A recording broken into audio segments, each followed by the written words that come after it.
ముఖ్యంగా ఈరోజు మీ అందరి సమక్షంలో ఇక్కడ మాట్లాడడం అనేది నాకు సదవకాశము. ఎందుకంటే నేను ఆఫీసర్స్తో మాట్లాడడం జరిగింది, స్టూడెంట్స్తో మాట్లాడడం జరిగింది, బట్ మొదటిసారి టీచర్స్తో ఇంటరాక్షన్ అనేది నాకు చాలా సంతోషంగా ఉంది. దానికంటే ముందు ఈరోజు తెలంగాణ రాష్ట్రంలో ఒక ఎన్జిఓ సంస్థ పర్యావరణ పరంగా కృషి చేస్తుందంటే మొట్టమొదటిగా మనకి తెలిసే పేరు సెంటర్ ఫర్ గ్రీన్ రెవల్యూషన్.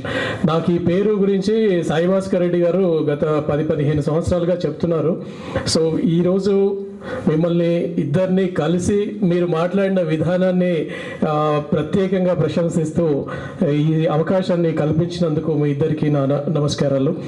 అలాగే తెలంగాణ రాష్ట్రంలో పర్యావరణ ప్రేమికుడు అంటే మొట్టమొదటిగా మాకు గుర్తుకొచ్చే అధికారంలో ఉన్నప్పుడు మాకు గుర్తుకొచ్చే పేరు పురుషోత్తం రెడ్డి గారి పేరు. అంటే వారి నుంచి మేము ఏం నేర్చుకున్నాం అనేది మా స్వాగతం. అంటే వారి కమిట్మెంటు ప్రకృతికి ఉన్నటువంటి దాన్ని మేము కొంతైనా దాన్ని ఇంప్లిమెంట్ చేసాము అని చెప్పుకోవడానికి నేను గర్విస్తున్నాను సార్. అలాగే మా మిత్రుడు ప్రసన్న కుమార్ గారు దాదాపు 20 సంవత్సరాలు అనుబంధం. సో ఆయన చేసినటువంటి కృషిని ప్రతి స్కూల్లో మీరందరూ చూసే ఉంటారు. అలాగే ఉపేందర్ రెడ్డి గారు ముఖ్యంగా ఈ ఫిజికల్ డైరెక్టర్స్ ఫోరం అనేది, న్యాచురల్ సైన్సెస్ ఫోరం అనేది, టీచర్స్ ఫోరం అనేది, ఫిజికల్ సైన్సెస్ ఫోరం అనేది ఒక గ్రూప్గా ఏర్పడి మరి స్వచ్ఛందంగా మీరుగా లెర్నింగ్ కానీ ట్రైనింగ్స్ కానీ పెట్టుకున్నారంటే చాలా చాలా సంతోషం వేసింది. సో వేదిక మీద ఉన్నటువంటి ఇతర ముఖ్యులందరికీ నమస్కారాలు తెలియజేసుకుంటూ, ముఖ్యంగా నేను ఇక్కడికి 10-15, 10-20 మధ్యలో రావడం జరిగింది. ఇంత దూరం ఉంది, ఇంత దూరం 200 మంది టీచర్లు ఎలా వస్తారు అనేది దిగగానే అడిగిన ప్రశ్న. బట్ మిమ్మల్ని అందరినీ చూసిన తర్వాత డెఫినెట్గా మన దేశంలో ప్రకృతికి డెఫినెట్గా ప్రేమ ఉంది. మీరందరూ ఇంకా ప్రకృతిని ప్రేమిస్తూ ఈ మన భూగోళాన్ని రక్షించడానికి చర్యలు డెఫినెట్గా తీసుకుంటారనేది నాకు వచ్చినటువంటి ఆలోచన. అలాగే మన బ్రాహ్మణోత్తరులు చెప్పారు మొట్టమొదటిగా ప్రకృతిలో ఉన్నటువంటి ఈ పంచభూతాల గురించి ఈరోజు మాట్లాడుకుంటున్నామని. అది కూడా నాకు చాలా ప్రేరణ ఇచ్చింది. సో ఈ ఎర్త్ లీడర్స్ అనేది దాదాపుగా ఐ థింక్ జనగాంలో 2007వ సంవత్సరంలో జనగాంలో సాయి భాస్కర్ రెడ్డి గారు వెళ్ళినప్పుడు వెళ్ళాను నేను. ఇంజనీరింగ్ గ్రాడ్యుయేట్స్, ఇంజనీరింగ్ స్టూడెంట్స్ బేసిక్గా.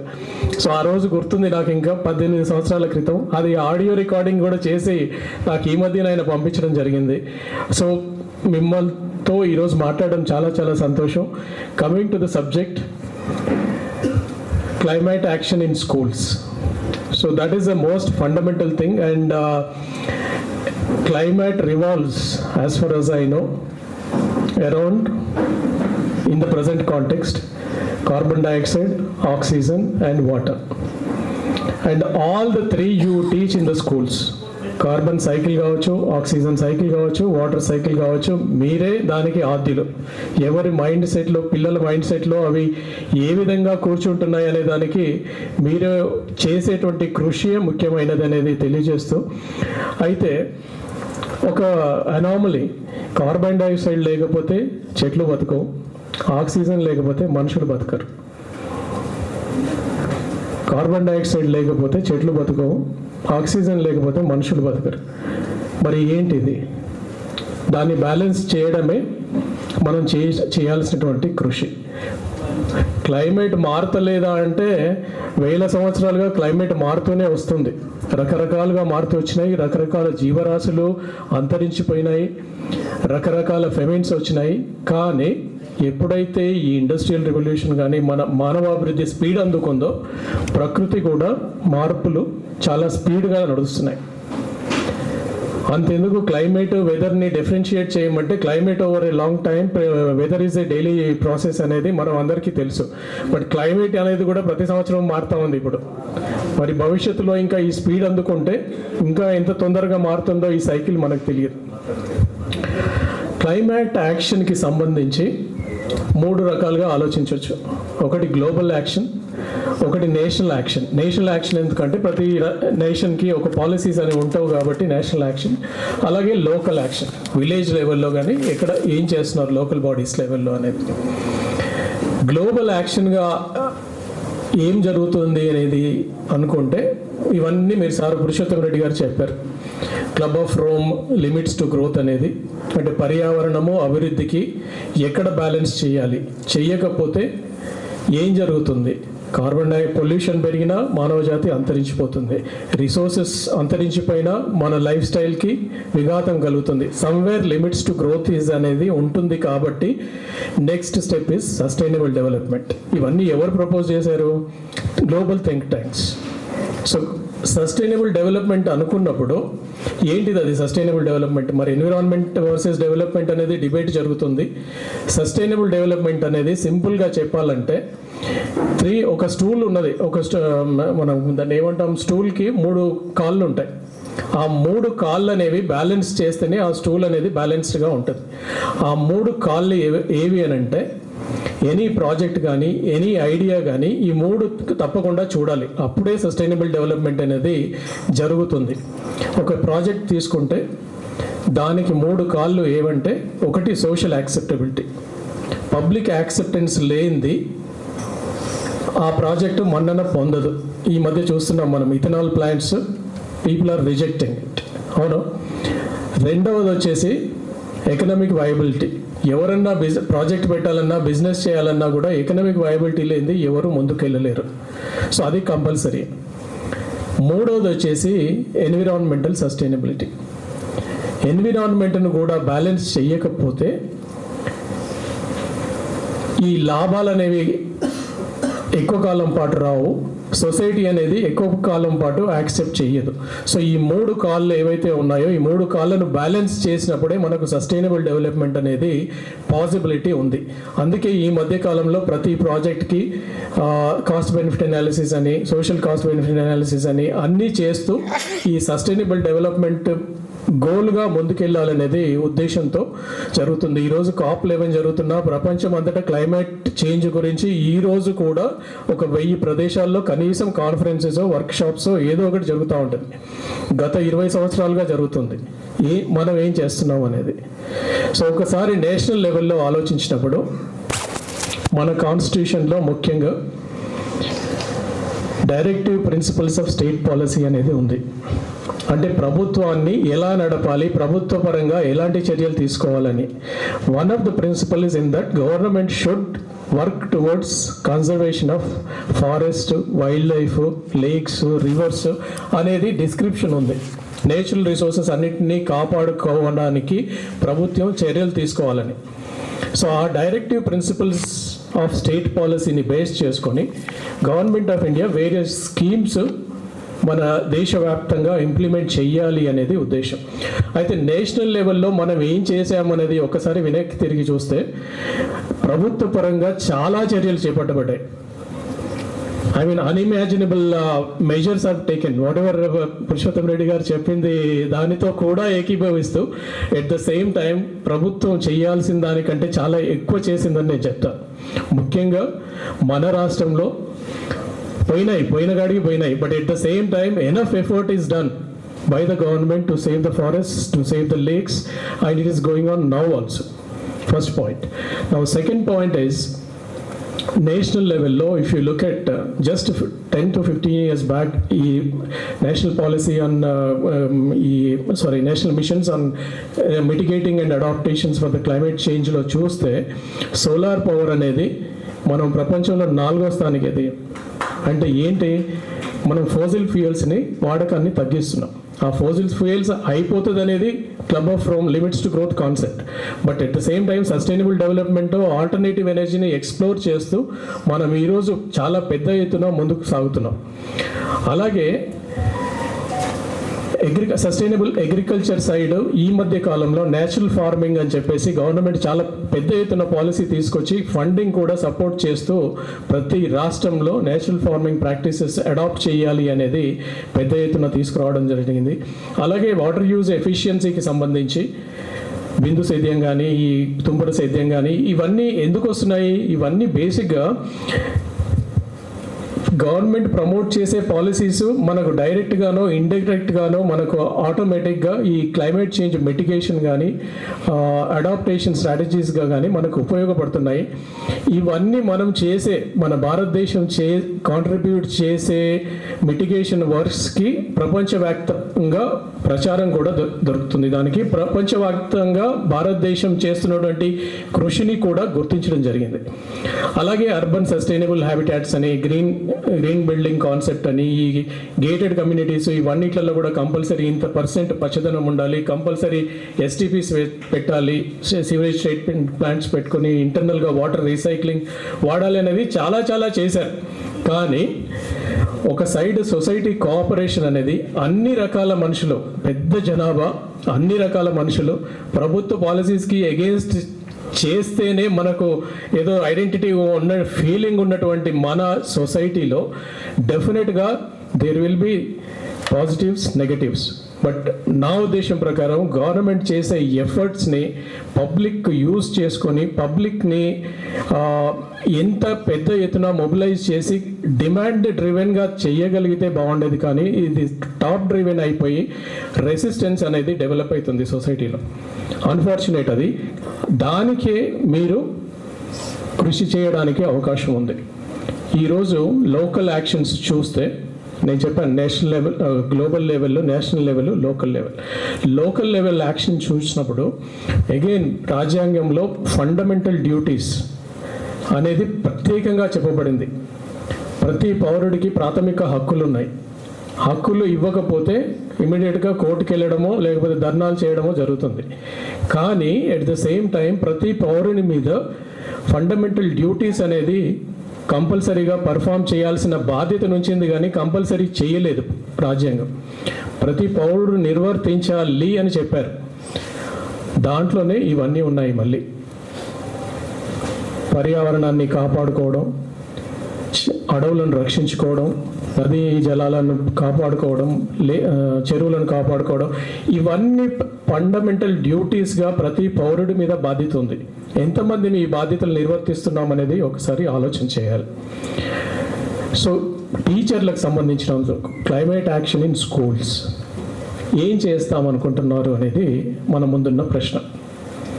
సరే, మనకున్నటువంటి అవగాహనలో ఏం చేయగలుగుతాము, ఈ 2 రోజుల్లో మనం ఏం నేర్చుకొని మన పాఠశాలల్లో నిర్వర్తిస్తాము అనుకున్నప్పుడు, గ్రామ స్థాయిలో నుంచి వచ్చినటువంటి పాఠశాల అధ్యాపకులు, అలాగే అర్బన్ కాంగ్లమరేషన్ నుంచి వచ్చినటువంటి అధ్యాపకులకి కొంచెం డిఫరెన్స్ ఉంటుంది. బట్ ముఖ్యంగా గ్రామ స్థాయిలో చూసుకున్నప్పుడు ఎక్కడ క్లైమేట్ యాక్షన్ అనేది మనం మొదలు పెట్టాలి అనేది డిఫికల్ట్ క్వశ్చన్. నేను ఇందాక చెప్పిన అన్ని policy driven initiatives government side నుంచి, మరి పబ్లిక్ సైడ్ నుంచి వాలంటరీగా చేసుకునే అడాప్టేషన్స్ కానీ, లేదు లైఫ్ స్టైల్ చేంజెస్ కానీ, లేదు గ్రామ స్థాయిలో చేసే ప్రాక్టీసెస్లో ఏ విధంగా సస్టైనబిలిటీ తీసుకురావాలి అనేది మన ముందున్న ప్రశ్న. సో ఏం చేద్దాం మరి? ఇది మార్పు ఎలా సాధ్యం తీసుకురాగలరు మీరు? స్కూల్స్ ద్వారా టీచర్ల యొక్క రోల్ ఏంటి అనుకుని ఆలోచించినప్పుడు మనం గ్రామ స్థాయిలో ఉన్నటువంటి వాతావరణాన్ని ఒకసారి అధ్యయనం చేయండి. మీరు పనిచేసే పాఠశాల యొక్క గ్రామంలో పరిస్థితులు ఎలాగున్నాయి. ఇందాక పురుషోత్తమ రెడ్డి సార్ చెప్పాడు district status of natural resources గురించి, ఒక sir environmental position of the district. This status of environment for India అనేది 1983లో నేను మొదటిసారి పుస్తకం చూశాను. సార్ ఈరోజు మీరు చెప్తే కానీ నాకు డిస్ట్రిక్ట్ లెవెల్లో ఉండాలి అనేది అది స్ట్రైక్ అవ్వలేదు. Status of I think state environment report is already there. I think district మీరు ఓకే కంబైన్డ్ స్టేట్కి. సో డిస్ట్రిక్ట్ లెవెల్ అనేది it's a very very noble idea. So మీరు చేయాల్సింది స్కూల్లో ఏంటంటే డెఫినెట్గా మీ గ్రామం పరిధిలోనే మీరు చేసుకునే యాక్షన్స్ ఉంటాయి. సో ఏం చేస్తే బాగుంటుంది, మన విలేజ్ స్కూల్ నుంచి పిల్లలలో అవగాహన ఎలా తీసుకురావాలి, అలాగే వాళ్ళని పౌరులుగా అంటే నేషనల్ లెవెల్లో కానీ గ్లోబల్ లెవెల్లో కాంట్రిబ్యూట్ చేసుకోవడానికి మనం ఏం చెప్పాలి వాళ్ళకి అని ఆలోచించినప్పుడు గ్రామ స్థాయిలో ముఖ్యంగా ఈ పంచభూతాల్లో ముఖ్యమైనది మట్టి. ఆ మట్టికి ఏం జరుగుతుంది, ఆ మట్టికి సంబంధించి మనం పిల్లల్లో ఏం అవగాహన తీసుకురావాలి, వాళ్ళకి వాళ్ళకి ఎలాంటి ప్రాజెక్ట్స్ తీసుకురావాలి అనేది ఒకసారి ఆలోచించినప్పుడు మట్టికి ఏం జరుగుతుంది, మీ అందరికీ హర్యానా పంజాబ్ గురించి తెలిసే ఉంటుంది. అధిక రసాయనాలు వాడడం వల్ల మొత్తం సాలినిటీ అండ్ ఆల్కలిటీ పెరిగింది. మరి అదే స్థాయి మన గ్రామంలో రావాలా? ఈరోజు మనం ఎంత by default India is organic అనుకున్నప్పటికీ కూడా యూరియా షాప్ తెలంగాణ లైన్ కడతా ఉన్నారు. అవును. సో ఎంత ఆర్గానిక్ కల్టివేషన్ అనేది మనం చేయగలిగితే అంత మంచిది అనేది మనకు మంచిది, సాయిల్కి మంచిది. సో ఈ రెండింటిని అనుసంధానం చేస్తూ మనకు న్యాచురల్ ఫార్మింగ్ అనేది గవర్నమెంట్ ఆఫ్ ఇండియా పాలసీ ఉంది, ఎన్జిఓస్ ద్వారా ఇంప్లిమెంటేషన్ జరుగుతుంది, దానికి రిసోర్సెస్ కూడా ప్రొవైడ్ చేస్తుంది. సో గ్రామ స్థాయిలో మనం దీన్ని ఒక అంశంగా తీసుకొని పిల్లలకు ప్రాజెక్టు రూపంలో ఏదైనా ఇవ్వగలిగితే ఒక సాయిల్ హెల్త్ని కాపాడగలిగిన వాళ్ళం అవుతాం. సాయిల్లో కార్బన్ డైఆక్సైడ్ని పెంచగలిగితే that's a climate mitigation measure. అవును. ఆర్గానిక్ ఫార్మింగ్ తీసుకురాగలిగితే అది మన హెల్త్కి మంచిదైన విషయం. అలాగే సాయిల్లో ఉన్నటువంటి ఇప్పుడు ఈ మధ్య కాలంలో మీరు అతివృష్టి అనావృష్టి వల్ల ఏమవుతుందంటే సాయిల్లో లైఫ్ అనేది లేకుండా అయిపోయింది. స్కెలిటల్ సాయిల్స్ అంటే దాంట్లో లైఫ్ లేదనుకోండి, సాయిల్లో మట్టిని తీసుకున్నప్పుడు దాంట్లో లైఫ్ ఉండాలి. లైఫ్ అంటే ఏంటి? మైక్రోబ్స్. ఆ మైక్రోబ్స్ అనేది మట్టిలో ఉంటేనే న్యూట్రియంట్ రీసైక్లింగ్ అనేది జరుగుతుంది. ఆ న్యూట్రియంట్ రీసైక్లింగ్ జరగనప్పుడు లైఫ్ సపోర్టింగ్ సిస్టమ్ అనేది ఉండదు. మట్టిలో లైఫ్ లేదు, ఆ రీసైక్లింగ్ జరగకపోతే చెట్టుకు కూడా అది సరఫరా కాదు. న్యూట్రియంట్స్ చెట్టుకు సరఫరా కానప్పుడు జంతువులకు సరఫరా కాదు. As simple as that. All animals are dependent on the plants. So idea is ఆ మట్టిలో ఎంత లైఫ్ తీసుకురాగలిగితే అంత మంచిది. ఏం లైఫ్ తీసుకొస్తారు? It's microbes.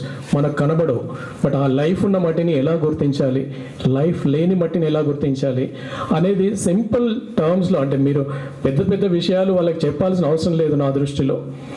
కాకపోతే ఈ సింపుల్ విషయాలను మనసులో కూర్చోబెడితే వాళ్ళకి లైఫ్ లాంగ్ లెసన్స్గా ఉంటాయి. సో సాయిల్కి సంబంధించినంత వరకు అది. రెండో విషయం వాటర్ మనం అందరం వాటర్ సైకిల్ గురించి మీరు చెప్తా ఉంటారు. వాటర్ ఎక్కడికి పోదు, అదే సైకిల్లో తిరుగుతున్నప్పుడు ఎందుకు ఇబ్బంది అవుతుంది మనకు అంటే ఇంకా అతివృష్టి అనావృష్టి. అనుకున్న చోట వాటర్ ఉండదు, మనకు కాని చోట వాటర్ ఉంటుంది అనేది విషయాలు. బట్ ఆ వాటర్కి సంబంధించి ఎన్నో విషయాలు ఉన్నాయి. మన గ్రామంలో వాటర్ పరిస్థితి ఏంటి అనుకున్నప్పుడు చెరువులు పోయినాయి, బావులు పోయినాయి, మన బోర్వెల్స్ పోయినాయి. ఇప్పుడు ఓవర్ హెడ్ ట్యాంక్స్కి వచ్చాము, ట్యాప్స్ ఇవ్వడానికి వచ్చాము. సో ఈ ట్రాన్సిషన్లో ఏం చేస్తే బాగుంటుంది గ్రామంలో అనేది చూస్తే, ఒకటి వాటర్ కన్జర్వేషన్ పాసిబిలిటీ. అవును. రెండోది roof top harvesting water possibility. లేదు గ్రామ స్థాయిలో ఏదన్నా చైతన్యం తీసుకొచ్చి విద్యార్థులు స్కూల్, అంటే నేను ఎందుకు చెప్తున్నానంటే నేను 7th వరకు మా విలేజ్లో తెలుగు మీడియం చదివాను. సో అప్పుడు స్కూల్కి అంత రిసోర్సెస్ ఉండేవో కావో నాకు తెలియదు, కానీ గ్రామస్తులందరూ కలిసి ఇలాంటి వాసాలు కాదు, చెట్లకు సంబంధించిన వాసాలు ప్లస్ తడకలు డొనేషన్ చేసి అందరూ కట్టేసి క్లాస్ రూమ్ తయారు చేసేవారు. సో అలాంటి సంస్కృతి మనం స్కూల్ ద్వారా పిల్లల ద్వారా తీసుకురాగలిగితే అన్ని చోట్ల సాధ్యమని నేను చెప్పను, బట్ సాధ్యం చేయాల్సిన బాధ్యత మీ మీద ఉంది.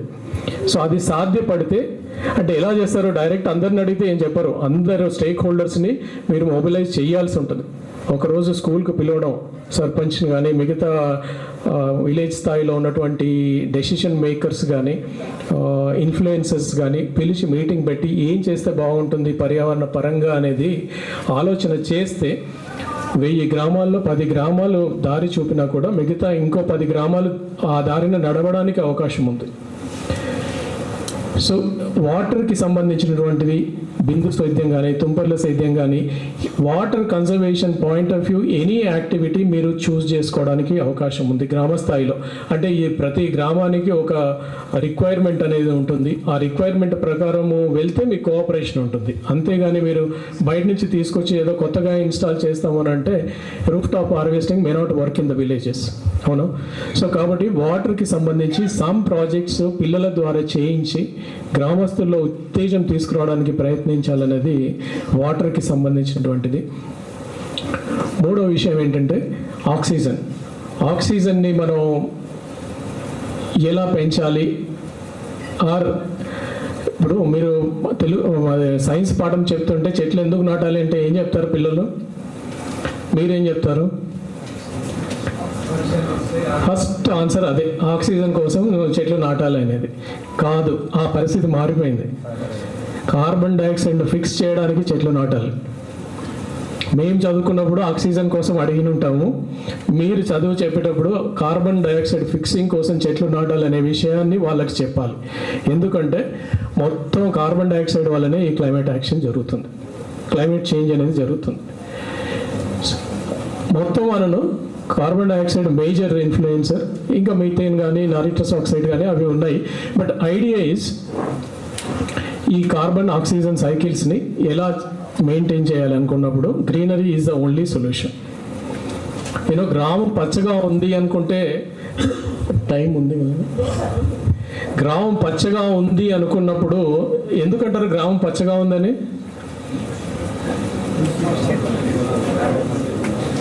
సైన్స్ టీచర్స్ ఏం చెప్పాలంటే గ్రామం పచ్చగా ఉందంటే క్లోరోఫిల్ ఎక్కువగా ఉంది ఆ గ్రామంలో అని. క్లోరోఫిల్ ఎక్కువగా ఉంది అని అంటే సూర్యశక్తిని జీర్ణించుకునే శక్తి ఆ గ్రామంలో ఉంది అనేది. సూర్యశక్తిని జీర్ణించుకునే శక్తి దేనికి ఉంది? Only chlorophyll, nothing else. అంటే ఈ సూర్యఫలకాలు అది వేరే విషయం, బట్ డైరెక్ట్గా నేచర్లో ఉన్నటువంటి సోర్స్ ఓన్లీ క్లోరోఫిల్. ఆ క్లోరోఫిల్ సూర్య శక్తిని తీసుకొని మనకు కావలసిన ఆహారం ఇస్తుంది, అది పెరగడానికి శక్తినిస్తుంది. అవునా? సో గ్రామం పచ్చగా ఉంది అంటే క్లోరోఫిల్ ఎక్కువ ఉంది. క్లోరోఫిల్ ఎక్కువ ఉంది అంటే ఏమన్నట్టు? చెట్లు ఎక్కువ ఉన్నాయి అనేది, ఫారెస్ట్ ఎక్కువ ఉన్నాడు అనేది. అవునా? సో ఈ చెట్లను కొన్నటువంటి శక్తిని వాళ్ళకి చెప్పగలిగి మనం పెద్ద ఎత్తున చెట్లు నాటే కార్యక్రమం కూడా ఒక ప్రాజెక్ట్గా తీసుకున్నప్పుడే ఈ క్లైమేట్ మిటిగేషన్ అనేది పాసిబిలిటీ ఉంది. So what ever adaptation mitigation projects అనేవి మీరు అరచేతిలో వైకుంఠం, మీ దగ్గర ఉన్న ఫోన్ ఓపెన్ చేస్తే మీకు కావాల్సిన ప్రాజెక్ట్స్ దొరుకుతాయి. కానీ మీ గ్రామానికి సంబంధించిన ప్రత్యేకమైనది ఏంటో మీరు కొంచెం ఆలోచించి డెసిషన్ తీసుకుంటే మీకు పాజిటివ్ రెస్పాన్స్ గ్యారంటీగా ఉంటుంది. సో ముఖ్యంగా నెక్స్ట్ పంచభూతాల్లో ముఖ్యమైనది అగ్ని. అవునా? సో అగ్నికి ఏం చేయవచ్చు విలేజ్ లెవెల్లో? అగైన్ ప్రభుత్వం చేస్తుంది సార్, పెద్ద ఎత్తున చేస్తుంది. సోలార్ ఘర్ అనేది ప్రతి గ్రామంలో ఇంప్లిమెంట్ చేయాలి అనేది ప్రభుత్వం పాలసీ తీసుకొచ్చాను. మరి ఎంతమంది పాజిటివ్గా ఉపయోగించుకుంటారు, ఎంతమంది దాన్ని ముందుకు వస్తారు అనేది మనం కూడా కృషి చేయొచ్చు. దానికి మన గ్రామంలో మన పాఠశాల తరపున ప్రతి స్టూడెంట్ని మొబిలైజ్ చేసి మీ ఇంటి మీద సౌర ఫలకాలు పెట్టుకోవచ్చు కదా అని చెప్పగలిగితే nothing like that. So government చేసేది చేస్తుంది అనేది చెప్తున్నాను, అర్థమైందా? సో అగ్ని అనే దానికి ఆ సూర్యశక్తి స్కీమ్ అనేది ఒకటి కంపల్సరీగా ఇంప్లిమెంట్ చేయడానికి ప్రయత్నించండి. అలాగే ఇక్కడ మళ్ళీ ఒక ఎనామలీ ఉంది. మనం బయోమాస్ కాలిస్తే కార్బన్ డైఆక్సైడ్ వస్తుంది, ఆ కాల్చడానికి ఆర్పేది మళ్ళీ కార్బన్ డైఆక్సైడ్ తోటే ఆర్పొచ్చు. మీ అందరికీ తెలుసు కదా, డబ్బాలు పెడతాం కదా మనం, ఫైర్ ఎక్స్టింగ్విషర్, దాంట్లో ఉండేది కార్బన్ డైఆక్సైడ్. మరి ఏమైనా కాలుస్తే బయటకు వచ్చేది కార్బన్ డైఆక్సైడ్, దాన్ని ఆర్పడానికి మళ్ళీ పనికొచ్చేది కార్బన్ డైఆక్సైడ్. సో ఇదేంటంటే గ్రామ స్థాయిలో కూడా ఇప్పుడు పంజాబ్ హర్యానా రాష్ట్రాలు ఢిల్లీ పొల్యూషన్కు కారణం అవుతున్నాయని చెప్తున్నాం. అవునా? ఈ వీట్ స్టబుల్స్ కానీ లేదంటే ప్యాడీ స్టబుల్స్ కానీ వారి కోసిన తర్వాత మిగిలిపోయే వాటికి వాళ్ళు మంట అంటించేసి పొల్యూషన్కు కారకులు అవుతున్నారని. So crop residue burning, okay. So దానివల్ల ఏంటంటే అట్మాస్ఫియర్లో కార్బన్ డైఆక్సైడ్ పెరగడము లేకపోతే ధూళి కణాలు అన్నీ ఉంటాయి, ఆ పొల్యూషన్ అవుతుంది. అయితే మన గ్రామాల్లో ఏం జరుగుతుంది అనేది ఒకసారి ఆలోచన చేయాలి. నేను చిన్నప్పుడు చూసేవాడిని, మా ఇంటికి ఎన్ని ఎడ్ల బండ్ల మీద కట్టెలు వచ్చేవంటే అన్ఇమాజినబుల్. ఈరోజు ఒక కట్టె కూడా రాదు, అన్ఇమాజినబుల్. ఎన్ని రోజులు కొట్టేవారు, ఎంత స్టాకింగ్ చేసేవారు, ఎంత పెద్ద పెద్ద రోజుకు ఒక మొద్దు కాల్చేవారు వేడి నీళ్ళ కోసం. సో ఐడియా ఈజ్, మరి ఈరోజు మనం ఏదన్నా కాలిస్తే కార్బన్ డైఆక్సైడ్ బయటకు వస్తుంది, కట్టె ముఖ్యంగా. అదే కార్బన్ డైఆక్సైడ్ని బంధించుకొని ఆ చెట్టు పెరిగింది, బట్ ఆ చెట్టును మళ్ళీ కాల్చినప్పుడు కార్బన్ డైఆక్సైడ్ మళ్ళీ బయటకు వస్తుంది. అది మనకు చెడు చేస్తుంది అనేది క్లైమేట్ చేంజ్ ఎఫెక్ట్. మరి దాన్ని ఎలా తగ్గించుకోవాలి అనేది ముఖ్యమైనది. సో పంటల వేస్ట్ కానీ లేదు ఆల్టర్నేట్ ఎనర్జీ యూటిలైజేషన్ కానీ ప్రతి గ్రామంలో మనం సబ్సిడైజ్ సిలిండర్స్ ఇస్తున్నారు సార్ మళ్ళీ. So there is a positive and negative thing sir definitely. But again 500 రూపీస్కి సిలిండర్ ఎందుకు ఇస్తున్నారు? That is also climate action from the government. It's not that it's simply ఏదో దాన్ని ఏమంటున్నారు ఈ మధ్యకాలంలో ఎలక్షన్ స్టంట్ అనో లేకపోతే ఉచితాలనో సమే ఫ్రీబీస్. యా, సో ఐడియా ప్రతి యాక్షన్ వెనుక డెఫినెట్గా any government scheme is planned by the best of the brains in the country. There is no doubt in that.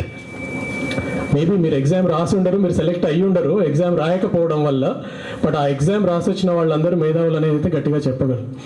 వాళ్ళ యాటిట్యూడ్, వాళ్ళ వర్క్ చేసే స్టైల్ ఎలా ఉంది అనేది నేను కామెంట్ చేయలేను. బట్ వాళ్ళకున్న మేధో సంపత్తి వాళ్ళకు ఉంది. డెఫినెట్గా best policies are designed keeping in view of the needs of the country and needs of the population of our country.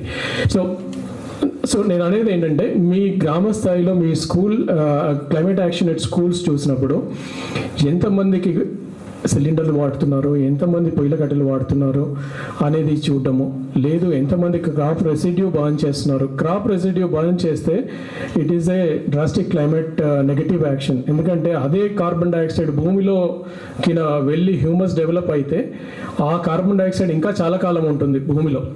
So మనము ఒక చెట్టును కొడదాము, చెట్టును కొట్టేసి కాల్ చేస్తే కార్బన్ డైఆక్సైడ్ వెళ్ళిపోతుంది.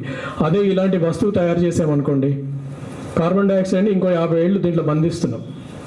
సో ఎంత పోస్ట్ పోన్ చేయగలిగితే అంత మంచిది. సో ఈ అగ్నికి సంబంధించింది ఈ విషయాలు, వాటర్కి సంబంధించి చెప్పాను, సాయిల్కి సంబంధించి చెప్పాను. ఇంకేం మిగిలింది? Pollution, air. సో ముఖ్యంగా ఏంటంటే సాయిల్ పొల్యూషన్లో ముఖ్యమైనది ఏంటంటే ప్లాస్టిక్ పొల్యూషన్. ఇందాక సార్ చెప్పారు, ప్రతి గ్రామము పొలిమరల్లో చూస్తే కనీసం 100-200 కిలోల ప్లాస్టిక్ కార్పెట్ లాగా పరిచి ఉంటుంది. So that is a dangerous thing. That also is a problem for the water percolation as well as the soil pollution. So ఆ ప్లాస్టిక్ గురించి కూడా మీరు అనేక రకాలైనటువంటి ప్రాజెక్ట్స్. ఎందుకు చెప్తున్నానంటే projects will make experiential learning. ఇందాక చెప్పారు మనకి ఎంత తెలుసు అనేది ముఖ్యం కాదు. ఇప్పుడు మన ఇంట్లోనే చూడండి, నేను రూమ్లో నుంచి దేవుడి రూమ్లో ముఖ్యంగా వెళ్ళినప్పుడు లైట్ వేస్తాను. సో హడావిడిలో ఆఫీస్ టైం అవుతుందని స్విచ్ ఆఫ్ చేయకుండా వస్తాను. నాకు వారానికి ఒకసారి రిమైండర్ ఇంట్లో. My wife always tells me, ఏంది నువ్వు ఏం కన్సర్వేషనిస్ట్, స్విచ్ ఆఫ్ చేయకుండా వస్తావు దేవుడి రూమ్లో లైట్ అని. సో ఎంత తెలిసినా కూడా అన్లెస్ మనం అలవాట్లను మార్చుకొని అలవాట్లను ఇంటర్నలైజ్ చేసుకోకపోతే మనకి ఎంత తెలిసినా శూన్యమే. So no change can happen. So డెఫినెట్గా మన యాక్షన్లో మార్పు రావాల్సిన అవసరం ఉంది. సో దానికి సంబంధించినంత వరకు ఏంటంటే లైఫ్ స్టైల్ చేంజెస్లో ఏం చేయాలి అనేది ఆలోచన చేసినప్పుడు ఇంట్లోనే ఆడిట్, ఇంట్లోనే ఎనర్జీ ఎంత కన్జంప్షన్ అవుతుంది, ఎంత వాటర్ కన్జంప్షన్ అవుతుంది అనేది సింప్లిఫైడ్ టెక్నిక్స్లో మీరు ఆడిట్ చేసుకొని రండి అని పిల్లలకు చెప్పగలిగితే వాళ్ళు ఆలోచన మొదలు పెడతారు. వాటర్ గురించి కానీ ఎనర్జీ సేవింగ్ గురించి కానీ ఏం జరుగుతుంది అనేది ఒక ఆలోచన నింపగలిగితే, ఓహో దీని సంగతి ఇలా ఉంటుంది అని చెప్పేసి చిన్నప్పుడే బ్రెయిన్లలో సెట్ చేయగలిగితే డెఫినెట్గా they will become resource use efficiency కానీ లేదు అంటే ఈ కన్సర్వ్డ్ యూజ్ ఆఫ్ ఎనర్జీ కానీ వాటర్ కానీ అనేది డెఫినెట్గా వాళ్ళ లైఫ్లో it becomes a part of their life అనేది నా అభిప్రాయం. అంటే మాకైతే చిన్నప్పుడు ఎవరు చెప్పిన వాళ్ళు లేరు వీటి గురించి. ఇంకా మీ టీచర్లలో చాలామంది ఎన్విరాన్మెంటల్ ఎడ్యుకేషన్ చేసిన వాళ్ళు ఉన్నారని అనుకుంటున్నాను. 2006లో ఇంట్రడ్యూస్ చేశారు కాబట్టి మీరందరూ you gone through environmental education. మాకు అప్పట్లో లేకుండేది. సో కాబట్టి ఇంకా మీ మీద రెస్పాన్సిబిలిటీ చాలా ఎక్కువ ఉంది. ఎన్విరాన్మెంటల్ ఎడ్యుకేషన్ కూడా గవర్నమెంట్ తీసుకొచ్చింది. Maybe some people have fought behind the government, sir, but definitely environmental education అనేది why I am telling is, ప్రస్తుతం చెప్పాడు కంప్లీట్ చేయలేదు. 2006లో ఎన్విరాన్మెంటల్ ఎడ్యుకేషన్ బుక్స్ని టీచర్స్ ఎలా చెప్పాలి, దాంట్లో ఉన్న పాఠాలు అనేది నేను ఒక పుస్తకం తయారు చేశాను టీచర్స్ గురించి. సింగరేణి స్కూల్స్ గురించి ప్రత్యేకంగా ఎలా చెప్పాలి, అందులో ఉన్న పాఠ్యాంశాలు అనేది. So idea is you are more, అంటే ప్రకృతిలో ఉన్నటువంటి జ్ఞానం అపరిమితం అనుకోండి, బట్ డెఫినెట్లీగా మీరు more equipped then any other generation in the past. So కాబట్టి మీ మీద ఇంకా చాలా ఎక్కువ బాధ్యత ఉంది. సో ముఖ్యంగా మీరు గ్రామ స్థాయిలో, పాఠశాల స్థాయిలో చేయాల్సినవి ఏంటంటే practice or experience makes impact. కాబట్టి వాటికి సంబంధించినటువంటి ఐడియాస్ నేర్పించడము, అలాగే వాటికి సంబంధించిన ప్రాజెక్ట్స్ చెప్పడము, చిన్న విషయాలను ఇన్నోవేటివ్గా చెప్పగలగాలి. ఆ విషయాలని మీరు పిల్లల ముందు ఉంచగలిగితే డెఫినెట్గా ఇట్ విల్ కాజ్ ఇంపాక్ట్. అలాగే ఈ ప్రాజెక్టులు అనేవి, ప్రాజెక్ట్ బేస్డ్ లెర్నింగ్ అనేది ఏదో నామమాత్రంగా కాకుండా డెఫినెట్గా విలేజ్ హౌస్లో ఏం జరుగుతుంది, గ్రామంలో ఏం జరుగుతుంది అనేది వాళ్ళు ఆలోచించి డెఫినెట్గా పర్యావరణం పరంగా మేలు జరుగుతుంది. గ్రామానికనే కాదు, అక్కడ తీసుకున్నటువంటి యాక్షన్స్ ఏవైనా సరే ప్రపంచవ్యాప్తంగా అవి ఉపయోగపడతాయనడంలో ఎలాంటి సందేహం లేదు. సో ఇవన్నీ మీరు తీసుకొస్తారు, ఈ మార్పులు తీసుకొస్తారు అనేది CGR ఈరోజు తలపెట్టిన కార్యక్రమానికి ముఖ్య ఉద్దేశం అని నేను అనుకుంటున్నాను. సో యంగ్ లీడర్స్, ఈరోజు పిల్లలు కావచ్చు, ఫ్యూచర్లో డెఫినెట్గా they will go into citizens and definitely they will cause. ఇప్పుడు ప్రతి ఒక్కరు చదివిన వాళ్ళందరికీ ఉద్యోగం రావాలని లేదు, అవును. ఎన్నో స్కిల్స్ ఉన్నాయి, ఎన్నో ఉపాధులు ఉన్నాయి, ఎంతోమంది సమాజపరంగా. ఇన్ఫ్యాక్ట్ ఇక్కడ ఉన్న వస్తువులన్నీ మీరు అన్నీ చూసినా కూడా ఏది ప్రభుత్వం నుంచి రాలేదు, ఇంక్లూడింగ్ ఈ మైక్. ఈ మైక్ ఎవరో తయారు చేశారు?